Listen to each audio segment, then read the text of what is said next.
Les quiero contar algo que me pasó hace algunos años, cuando todavía era bastante nuevo en este trabajo.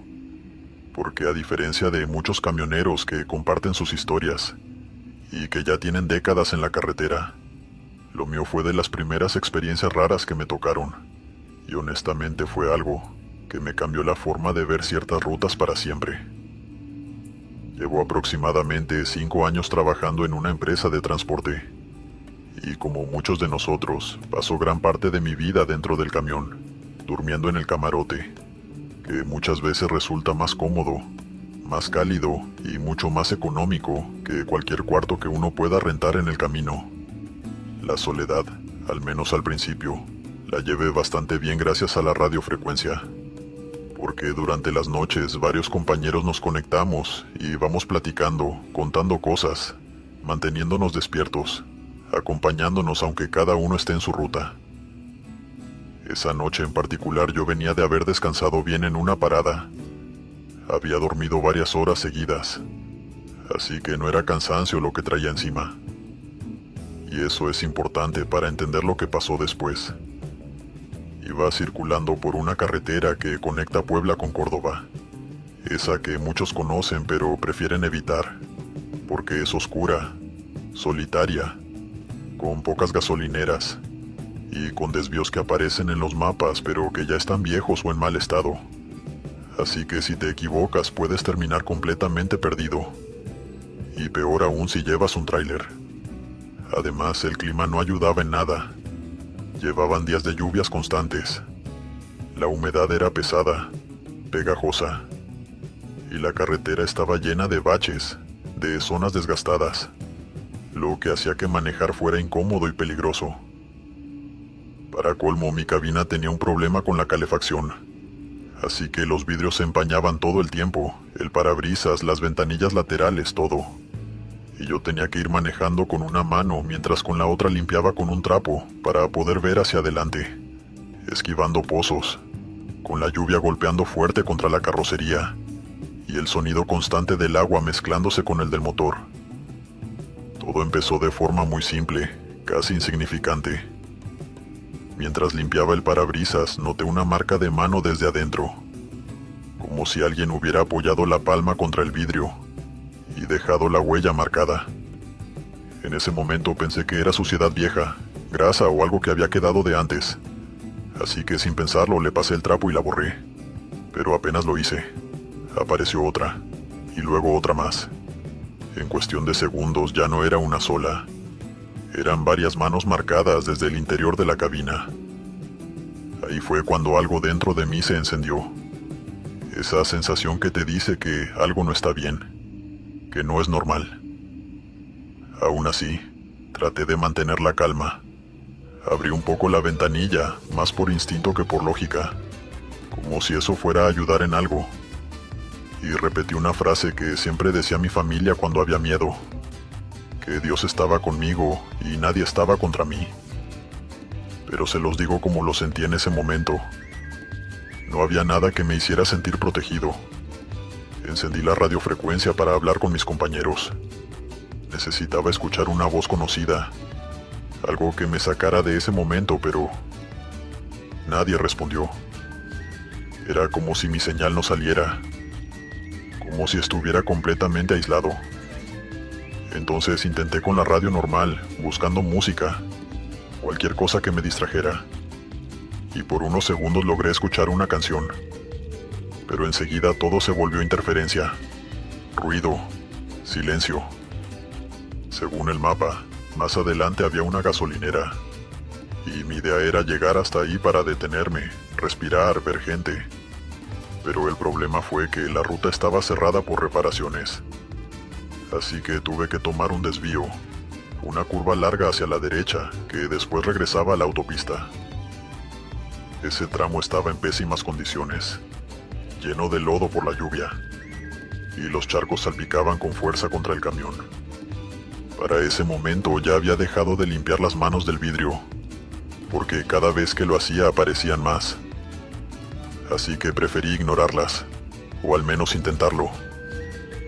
Fue entonces cuando la radio volvió, pero no como antes. No era música, tampoco era un locutor, eran voces.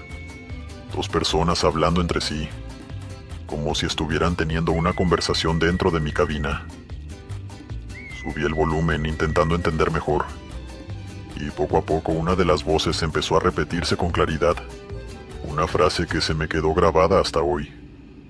Que tenía que frenar, que tenía que detenerme. Intenté bajar el volumen, incluso apagar la radio, pero las voces seguían ahí, saliendo de los parlantes, como si no dependieran del equipo. Al mismo tiempo empezaron los golpes, primero suaves, como si fuera granizo, pero después más fuertes, más marcados, constantes, como si algo golpeara desde afuera. Y las manos seguían apareciendo, cubriendo los vidrios, tanto del lado del conductor como del acompañante. Retomé la autopista como pude, pero la gasolinera quedaba justo en el tramo cerrado, así que no tenía opción. O seguía o me detenía en medio de la nada. Y detenerme no era opción. En medio de todo eso, vi a una persona parada al costado de la carretera, bajo la lluvia, completamente quieta, como esperando que alguien la levantara. Nos cruzamos la mirada, y no frené. No podía hacerlo. Seguí avanzando con el cuerpo completamente tenso, sintiendo el miedo en todo el cuerpo, hasta que finalmente vi una gomería iluminada en medio de la nada, con otro camión estacionado afuera. Frené como pude, bajé casi corriendo y entré. Los hombres que estaban ahí me vieron y algo cambió en sus caras. Se miraron entre ellos, como si ya supieran algo. Me preguntaron de dónde venía y si había tenido problemas. Y cuando les dije que sí, salieron conmigo sin decir mucho. Y ahí fue cuando lo vi. Todo el tráiler estaba cubierto de manos marcadas con barro. Manos grandes, pequeñas como de niños, de adultos, de diferentes tamaños. Todas arrastradas como si hubieran intentado detener el camión mientras yo avanzaba. Uno de ellos me señaló el otro tráiler que estaba ahí, y tenía exactamente lo mismo. Le pregunté si eso era normal, y me dijo que no pasaba siempre. Pero luego me explicó que el tramo en reparación era porque tiempo atrás una caravana de personas había tenido un accidente fuerte cerca de la gasolinera, y que tal vez lo que yo había visto venía de ahí. No pregunté más. Solo pedí un cepillo. Limpiamos el camión entre todos. Y cuando volví a la carretera ya no hubo manos, ni voces, ni golpes. Como si todo hubiera quedado atrás. Pero no fue así. Cuando llegué a casa, después de entregar el servicio, me sentía extraño, incómodo, como si algo se hubiera quedado conmigo. Así que fui directo a bañarme, y cuando me miré en el espejo lo vi. En el costado del cuerpo, del lado de la ventanilla, tenía marcada una mano. No era barro ni suciedad. Era como si alguien me hubiera agarrado con fuerza. Y hasta el día de hoy esa marca sigue ahí. Y hay noches en las que, cuando vuelvo a pasar por rutas solitarias, todavía siento que no fui el único que salió de ese camino. Espero que puedas leer mi historia. Me llamo Luis y vivo en la Ciudad de México. Soy empleado de una distribuidora donde hacemos viajes bastante extensos. Pero hay uno en particular que, más allá de la distancia, muchos de mis compañeros no quieren hacerlo porque hay dos factores que lo complican, sobre todo en la noche. La ruta de la que les hablo es la que llamamos la ruta de la muerte. Y quiero que se queden tranquilos porque no es la típica historia donde se aparece una dama de blanco o algo como La Llorona. Esto es más complicado. Esto es como decimos acá, de vida o muerte. La ruta de la muerte va de la Ciudad de México hasta Zacatecas. Son poco más de 600 kilómetros, que en tiempo se traducen en unas 8 horas de camino. Podrían pensar que el problema tiene que ver con la soledad, el cansancio o el tiempo al volante, pero no. Tiene que ver con una particularidad de los camiones.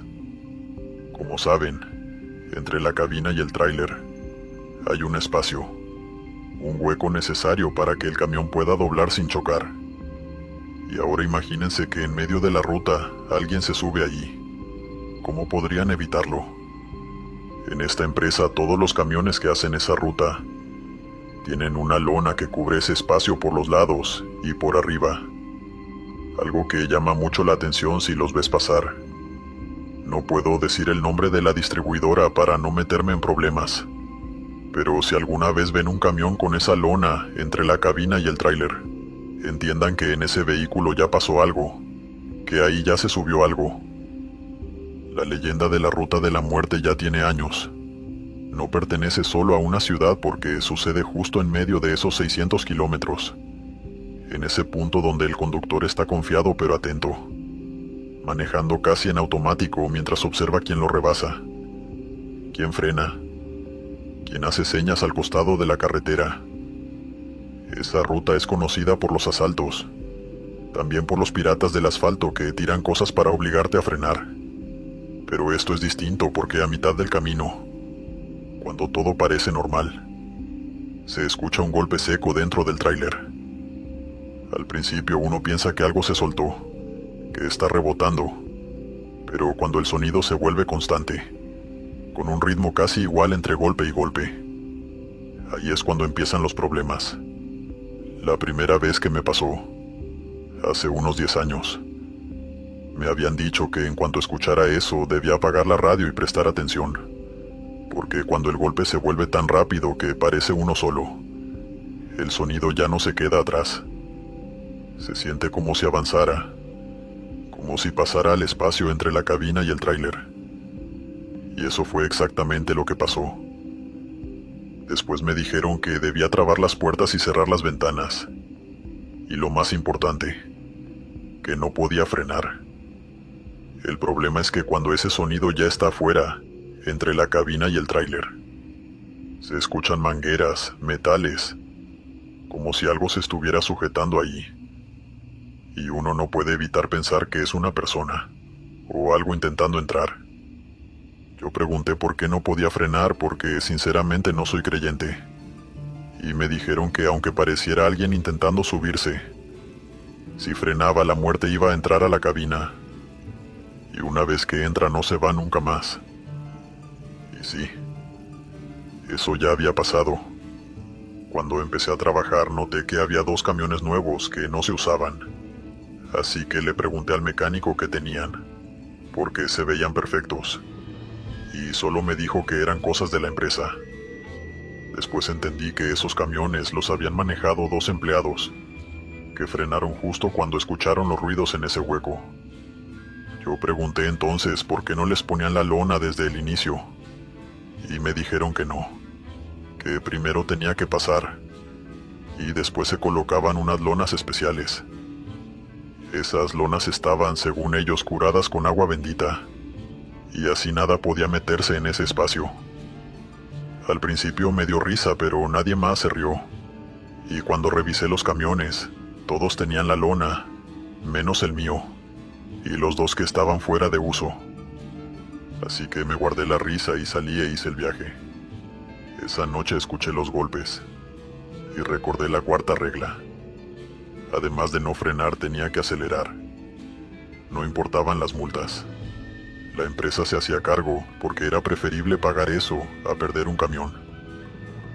Entendí que la velocidad servía para atravesar el punto clave de la ruta, el centro, el corazón de todo esto. Si pasabas rápido, la ruta se quedaba con eso, y tú no te lo llevabas. Y eso hice. Aceleré. Recuerdo el silencio absoluto en la cabina y los golpes cada vez más cerca, justo detrás de mi asiento, como si quisieran romper el metal, como si algo estuviera intentando entrar porque yo no le estaba dando permiso. Nunca vi qué era, pero sentía que quería quitarme el control, que quería ocupar mi lugar. Finalmente llegué a destino sin detenerme, más de 8 horas manejando sin parar, y la muerte no entró. Desde entonces el camión sigue siendo el mismo, pero ahora todos tienen esas lonas. Y además mi jefe mandó a pintar símbolos católicos para reforzar esa protección, Por curiosidad volví a hablar con el mecánico y me dio el contacto de la mujer que se encargaba de esas lonas, la misma que intentaba recuperar los camiones donde eso ya había entrado. Fui a verla en mi auto, me atendió bien, no cobraba como tal, pero yo le dejé dinero porque tenía miedo, no por mí, sino por mi familia, porque pensé que si eso no podía entrar en el camión, tal vez intentaría entrar en mi casa. Ella bendijo el auto y también a mí, y me dijo algo que no se me olvida, que cuando uno repele algo durante mucho tiempo, eso busca otras formas de llegar. Esa misma noche soñé que manejaba, no recuerdo qué vehículo, pero escuchaba los mismos golpes, y de pronto una mano atravesó el metal, me tomó del cuello, otra mano me agarró del rostro y sentí cómo me jalaban hasta hacerme chocar. Me desperté gritando, empapado en sudor. Mi mujer asustada y mis hijos entrando al cuarto sin entender qué pasaba.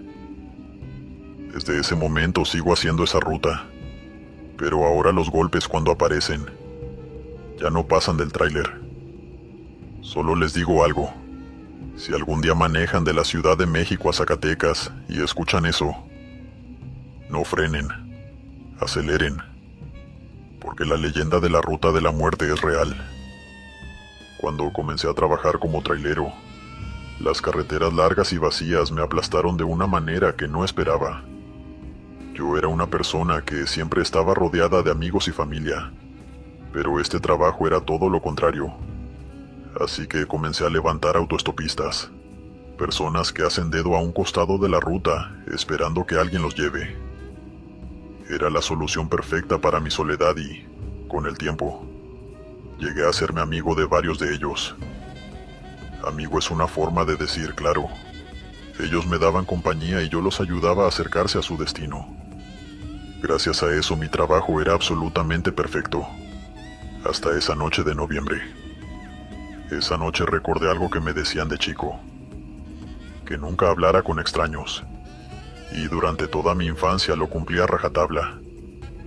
Pero la vida adulta cambia las reglas y te pone en situaciones donde hablar con alguien que no conoces deja de ser una advertencia y se convierte en una necesidad, sobre todo cuando estás solo la mayor parte del tiempo. Había dejado mi carga en el almacén designado y estaba de regreso al depósito. Una carretera larga en plena oscuridad, sin nada ni nadie alrededor. A las pocas horas de viaje vi a un hombre parado en la banquina, con una caja de cartón sellada con cinta y un papel pegado encima que decía el lugar al que iba, como si él mismo fuera un paquete con destinatario. Casualmente me dirigí al mismo lugar al que necesita que lo lleven. En los últimos meses había dejado de levantar gente. Algo en mí había cambiado, pero algo en ese hombre fue diferente. No sé explicarlo bien y de todas formas la compañía me vendría bien. Me detuve. Bajé la ventanilla y le pregunté a dónde iba, aunque ya había leído. Él se limitó a señalar el papel y me miró fijo. Algo en ese gesto me inquietó, pero ya era demasiado tarde para dar marcha atrás. Así que le dije que se subiera. Ese fue mi gran error. El hombre se acomodó en el asiento del acompañante. Estaba completamente vestido de negro, con una cadena de plata que salía del bolsillo superior de su abrigo. Dudé un momento. Luego me recompuse y le extendí la mano. La estrechó, y lo primero que sentí fue un frío antinatural. Lo miré a la cara.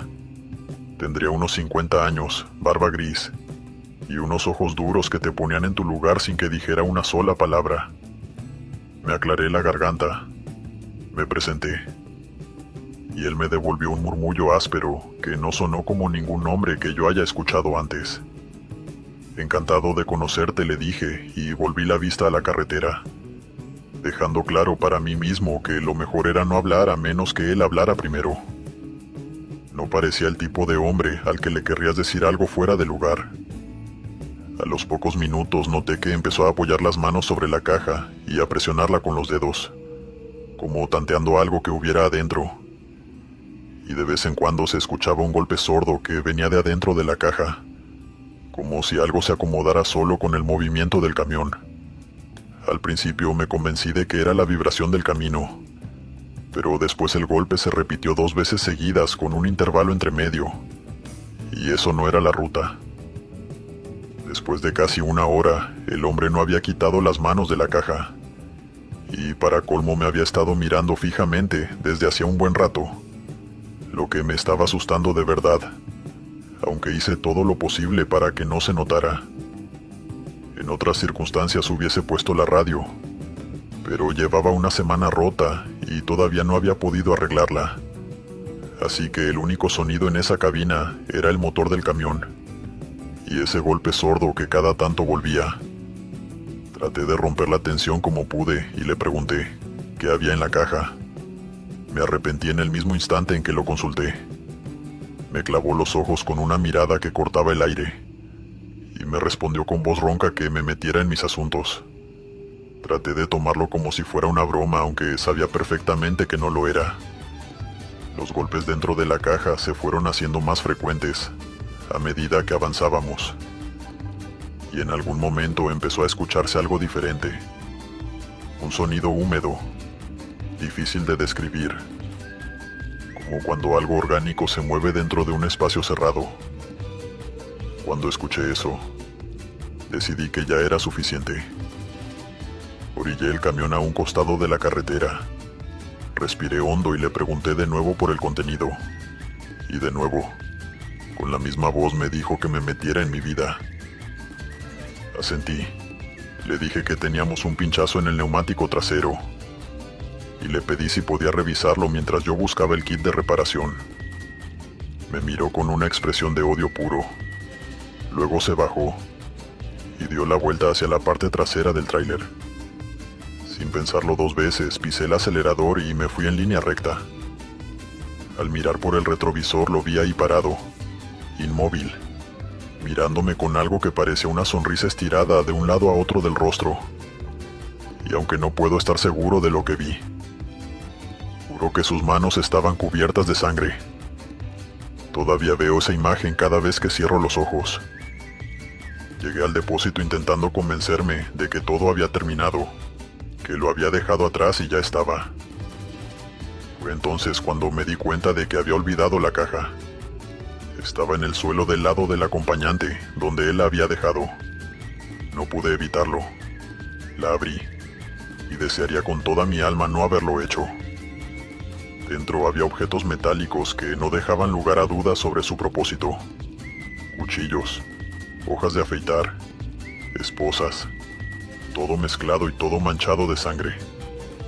En el fondo, debajo de todo eso, había un trapo húmedo con un olor que todavía no puedo quitarme de la cabeza. Un olor dulzón y pesado que cualquiera que haya estado cerca de algo muerto reconoce de inmediato. No fui a la policía esa noche porque pensé en mis huellas sobre la caja y en lo mal que me podía salir eso, así que la llevé a casa para revisarla con más calma.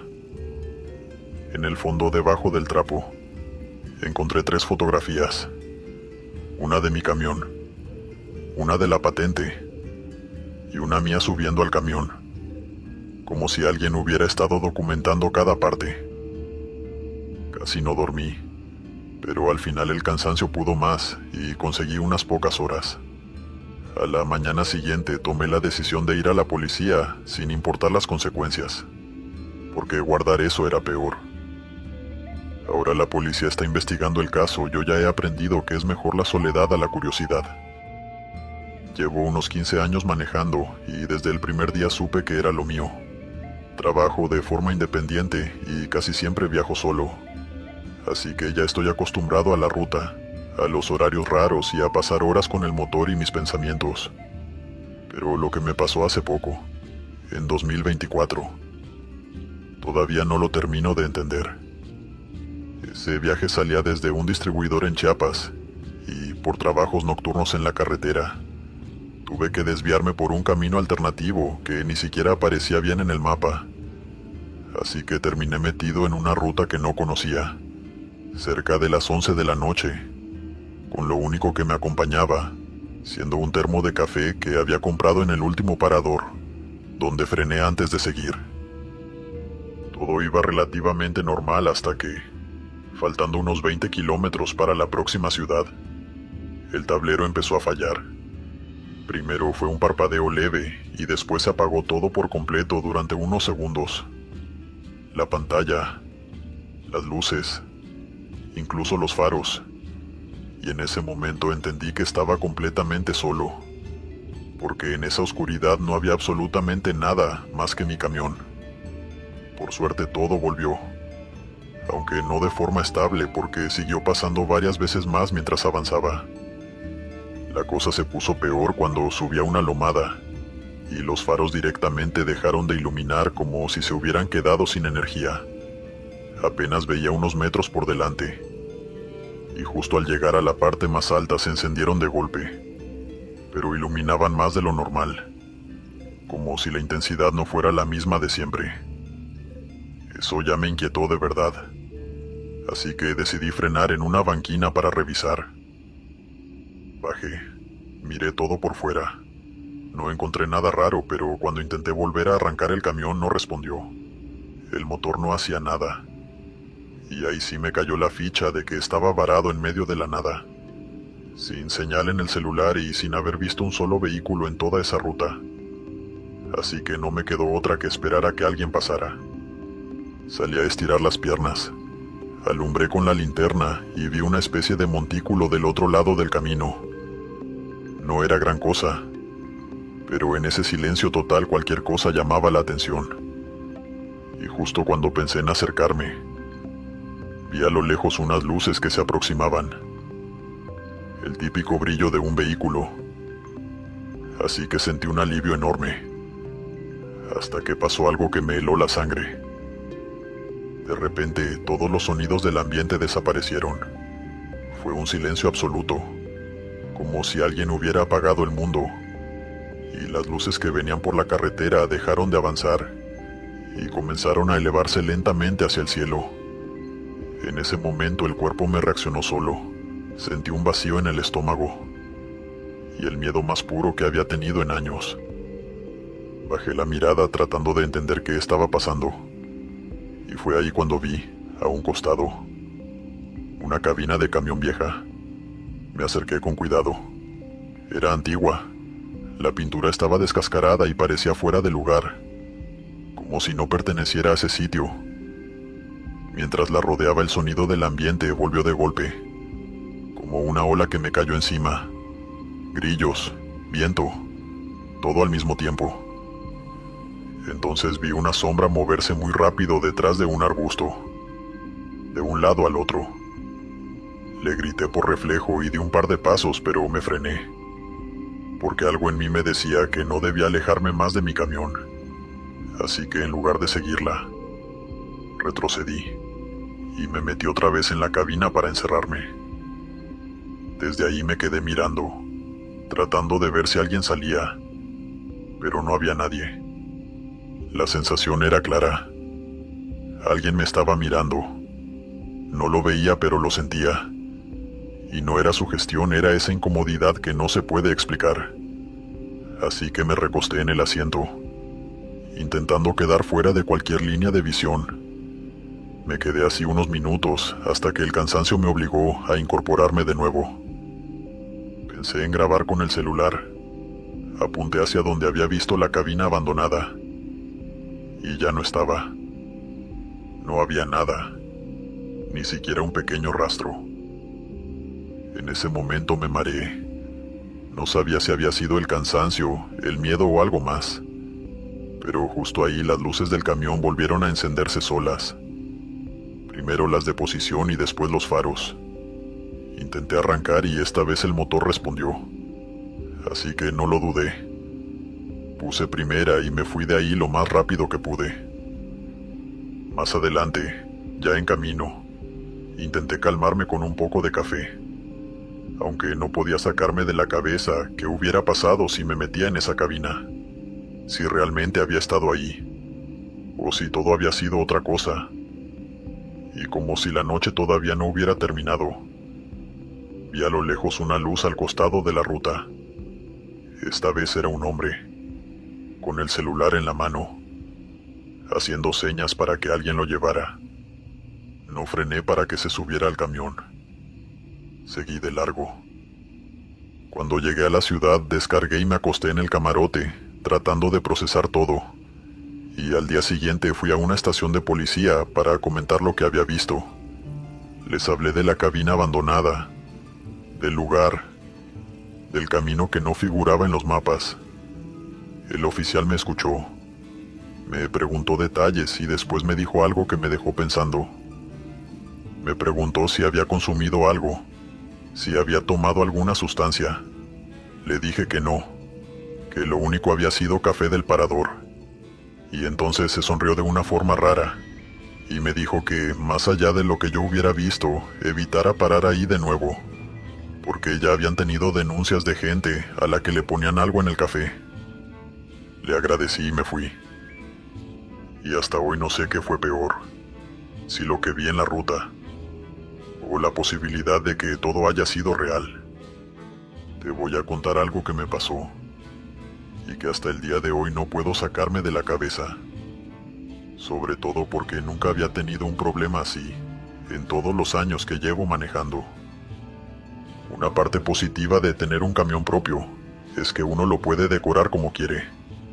Y si han viajado por autopistas o rutas seguro han visto de todo.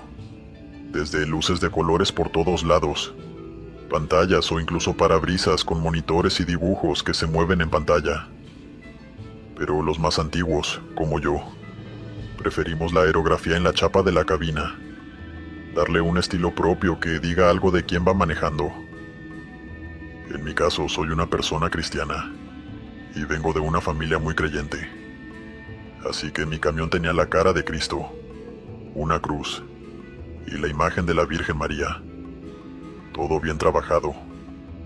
La mayoría de las veces la gente veía el camión y se persignaba. Es algo muy interesante de ver y algo que para mí era importante. Nunca me había causado ningún problema, hasta esa noche. Iba de camino desde el norte de México hacia Estados Unidos, y antes de seguir decidí detenerme en una parada de descanso donde había un bar. Quería comer algo, tomar una cerveza y recargar energía. Bajé, pedí una hamburguesa, me serví un par de cervezas y mientras estaba terminando la segunda, un hombre que trabajaba ahí se me acercó y me preguntó hacia dónde iba. Le dije que al norte, y en ese momento se quedó mirándome fijo. Se aclaró la garganta y me dijo que iba a tener problemas si tomaba esa ruta. Le pregunté por qué, pensando que era una de esas historias que siempre circulan en los pueblos.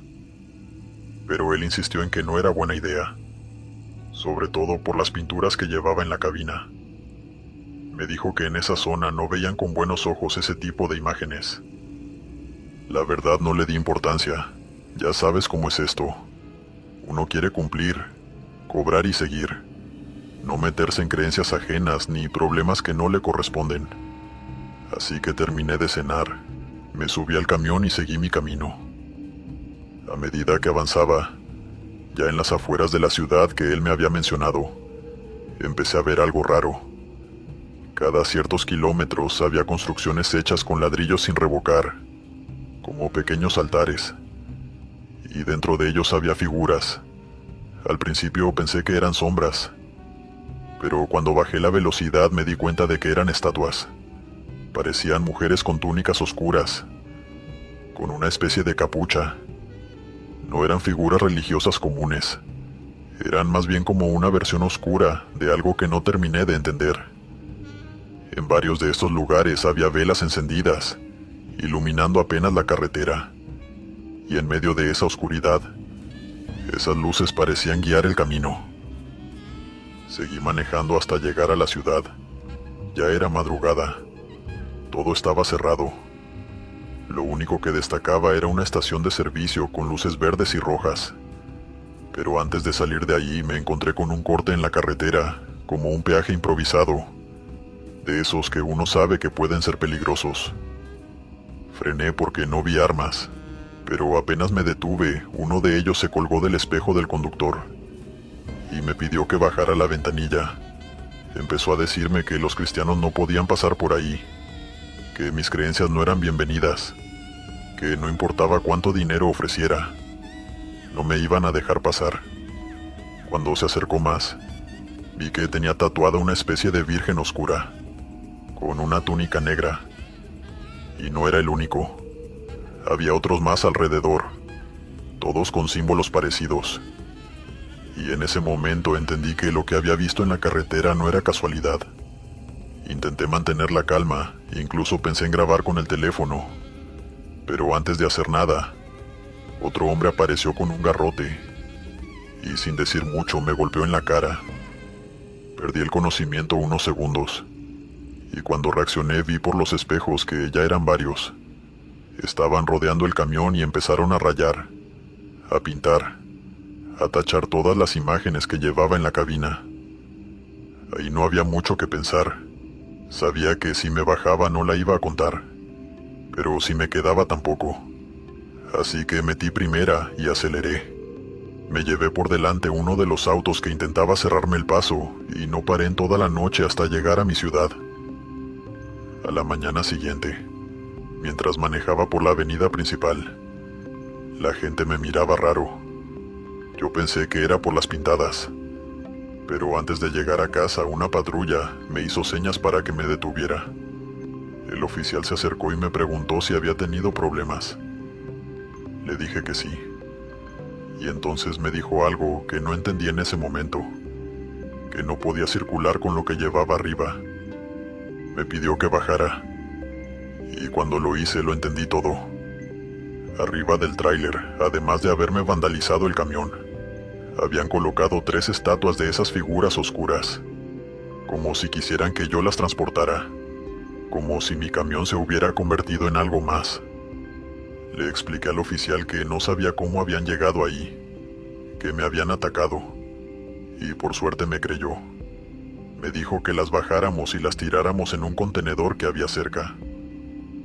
Subimos entre los dos porque pesaban bastante, y cuando las dejamos caer se rompieron. Adentro tenían un líquido rojo espeso, que parecía sangre.